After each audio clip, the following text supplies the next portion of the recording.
Yes, hello bakunzi ba Bosco Official, ndabasuje mbahaye ikaze muri iki gitondo cya none. Navuga ko turi mu masaha mu gitondo kuko nyine haracyari mu masaha ya kare cyane nk'ibisanzwe. Urabizi ko aribwo tuba tugarutse kabisa tureba uko byifashe cyangwa se uko situation ihagaze. Ngira abantu mutarakanda subscribe cyangwa se sabone kuri Bosco Official ko mwacikanwe kabisa. Chance navuga ni Bosco Empire kuko kabisa tugiye kujya tureba amakuru menshi cyane, tugiye kujya tureba ibiganiro byinshi cyane, tugiye kujya tureba uko ibintu bimeze. N'igihe tuzazana abasesenguzi ndetse n'abandi bagenzi bacu kabisa tugashyira itafari kuri aya makuru nk'ibisanzwe. Ariko reka nkubwire ko ari urugendo dukomereje ku butaka bw'uburasirazuba bwa Repubulika Iharanira Demokarasi ya Congo. Uri kumwe na Bosco mutaramu cyane. Harabona bonye bavuga ati Bosco ko wabuze uri hehe? Ati Bosco ko twakubuze, tuzi ko twajyaga dukurikirana kabisa ku mubano rimwe bihagaze bite. Ndagira ngo mbabwiye yuko iyi channel kuri kose yaribwe, ariko turimo turakurikirana ikibazo. Namwe ngira ngo mwarabibonye bari bamaze gukanda subscribe cyangwa se sabone. Ubwo kabisa ikibazo tukirimo, icyo nicyo kintu mbabwiye, ntabwo ari bya bindi mwagiye mubona, ikibazo tukirimo. Kandi ndagira ngo kabisa mbashimire cyane ku bw'inkunga mwari mwatanze ndetse n'inkunga mumaze kugira mutanganga. Nabonye tumaze kugira abantu bagera kuri 200 tumaze gukanda subscribe. Ni iby'ingenzi cyane kandi by'agaciro, ndabakunze ndetse nashimye urukundo mutugaragariza nubwo biba bitarimo bigenda neza, ariko ndizera ko kabisa kuri inshuro nabivuze ntihari ikindi kintu kigomba kuzaba, hari indi tandukaniro rigomba kuba ari bitandukanye nkuko byagiye binyinda kuri habona brand cyangwa se habona TV. Byose murabizi twagiye tubigaruka. Noneho reka mbabwire ko ikiba kituraje inshinga na makuru. Murabizi nubwo tugaruka ariya tukazana, ariko nta kindi kintu kiba kituzanye na makuru. Ngiye kwerekeza mu gace bita Nzibira, ngiye kujya mu gace bita Nzibira, bya bindi by'abantu bari guca ku ruhande, by'abantu bari kunyura hariya bari kukubwira ibintu badahagaze cyangwa se batazi. Ngiye namaze gukora ubusesenguzi ndetse n'ubucukumbuzi. Ibi nkubwira ni ukuri. Ikintu naje gukora, nashakisha amakuru aturutse hariya muri turiya duce ku bantu bahaherereye, bambwira uko ibintu bimeze. Barambwira bati wa mugabo Bosco mugende gake kuko ibi bintu noneho biri kubera ngaha Nzibira bitandukanye n'ibyo abantu batekerezaga. Burya amakuru mfite ngo aherutse kujyayo drone ya FRDC, akazi yaje gukora wa muntu we ntago gasanzwe. Ngo aherutse kujyayo drones kandi yari irenze imwe hano Nzibira. Ayo makuru wari uyafite? Ibyo bintu wari ubizi ko drone yagiye hariya Nzibira aho 23 yari yikarakaje cyangwa se yigize akarakajya he? Ibyo ushobora kuba ubizi wabimenye kuko nta makuru ushobora no kuba utarubizi. Icyo kintu rero nacyo ngiye kuba nakigarukaho. Ngiye guca mu duce twegereye Nzibira, twa duce za village kabisa. Ndaguye ntimuzane amakuru y'ukuri, ari nacyo gitugira nk'ubudasa, ari nacyo mudukundira kuko mu by'ukuri dukuri ibishoboka byose tukabanza tukamenya uko bimeze. Turanyarukira bita za Cisaza, za Cibanda, za Muyange, ibi ni ibice byegereye Kaziba, Cisaza ndetse na Muyange na Kalongo. Utu duce by'umwihariko unyemerera tuze kutugarukaho. Ni ibice bikomerejemo imirwano. Nuvuga ngo Nzibira yagezwemo na 23 imirwano iraba mu bice by'ibiturage, ariko kandi nanone bitewe n'uko imirwano itari yamaze kwinjira rwagati neza imbere nari mu mujyi, ngo ibe yasatira ibice bya Mwenga, ahaza Shabunda, ahaza Walungu. Ubwo ni Shabunda ndetse na Walungu. Mwenga kuko nkeka ko ari abarwanyi 23 bari baturutse. Nago imirwano yahise ikomeza, ahubwo ari ibice iri kuberamo, ari nabyo bice biri kugenda bizamo izi za drone. Nzibira rero ni agace kagaragara Walungu muri Kivu y'Amajyepfo muri Repubulika ya Demokarasi ya Congo, kamwe mu bice kuri ubu hari kuberamo intambara cyangwa se hari kuberamo ibikorwa by'intambara bikomeye kandi bitanasanzwe, bitanoroheje.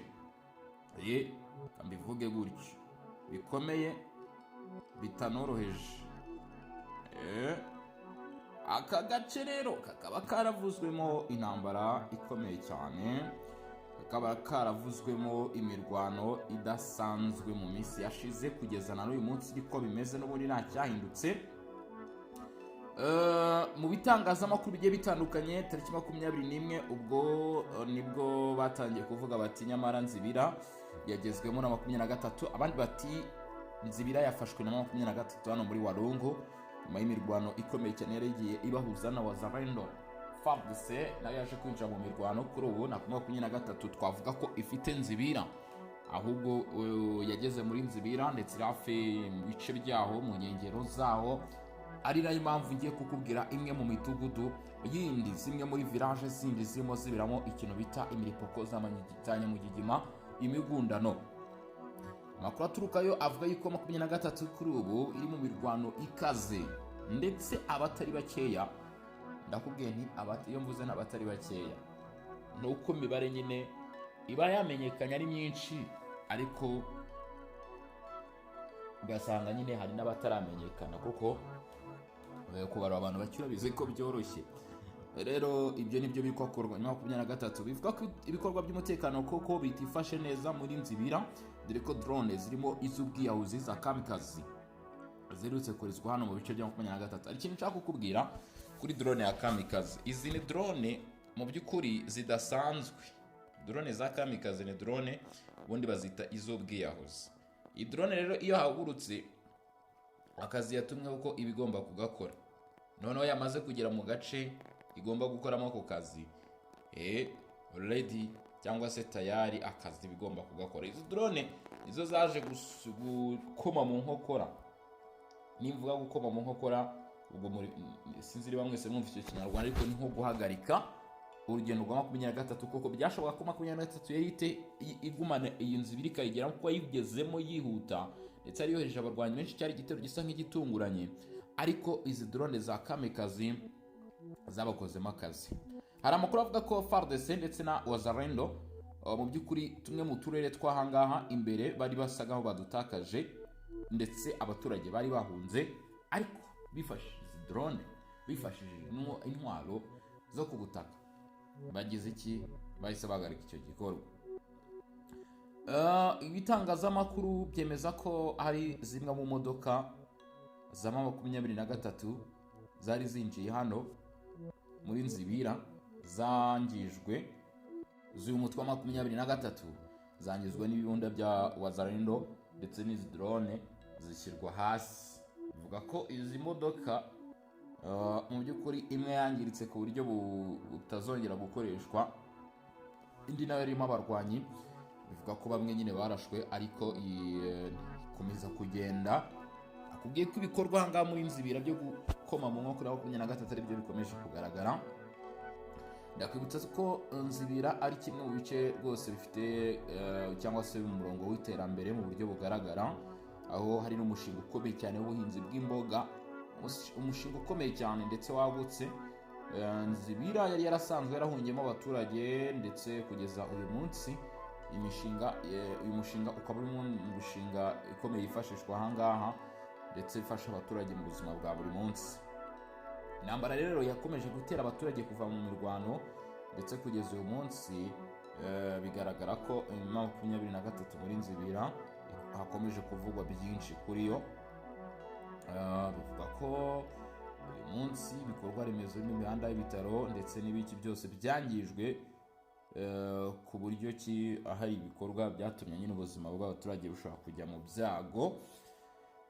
Rero reka nkubwire ko uduce ubu turi kuvugwamo imirwano tundi hano muri Nzibira cyangwa se twegeranye na Nzibira, harimo bita Kisaza, harimo bita Kibanda, harimo bita Muyange, harimo bita Karihuriza, ndetse naho bita Kalongo.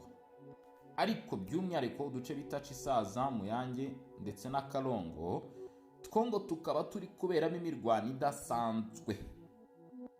Imirwano idasanzwe imwe mibi cyane.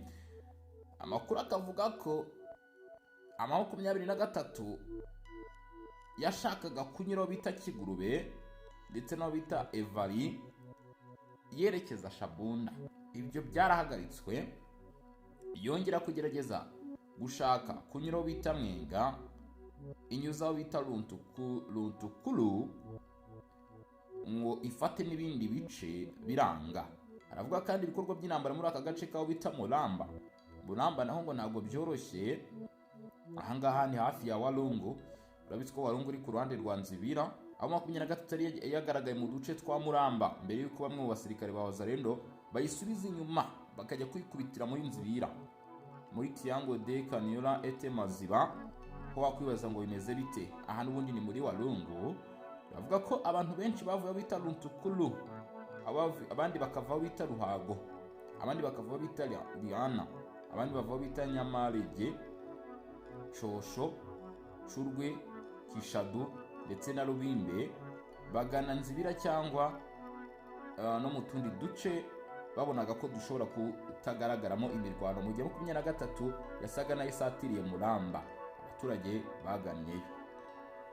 Isesengura y'imiterere y'uduce twegereye hano igaragaza ko Nzibira kuri ubu amahirwe yo ko 23 yayifata cyangwa se igatambuka kerekeza Shabunda cyangwa se Walungu ari hasi n'ibice bya Mwenga. Amahirwe ari hasi. Gusa uturere twa Kanyura ndetse na Maziba birashoboka ko ari ibice bishobora kuba byagaragaramo imirwano n'urugamba rukomeye cyane bikomotse cyangwa se kubera yuko biri hafi na Nzibira mu buryo bumwe se cyangwa ubundi. Gusa kugeza uyu munsi Nzibira ibintu birimo biragenda bisubizwa ku murongo n'igisirikare cya leta ya Kongo ndetse na Wazalendo. Ngira ngo ubwo murumva uko bimeze mw'abantu mwe ko bihagaze kugeza isaha. Ndabashimiye rero akoze kuba dukurikiranye izi update ziri guturuka Nzibira kugeza muri iki gitondo. Turaza gusubira mu masaha ari imbere tureba n'ibindi biraba bigezweho. Njye mvuga kuri mikoro, amazina yanjye ni Bosco, iyi ni Bosco official. Share hirya no hino mu group atandukanye n'ikintu ngenda mbasaba imitima muri commenting ingano cyangwa se ibitekerezo. Ubundi nanjye babwira nti ciao ciao, hasta la vista.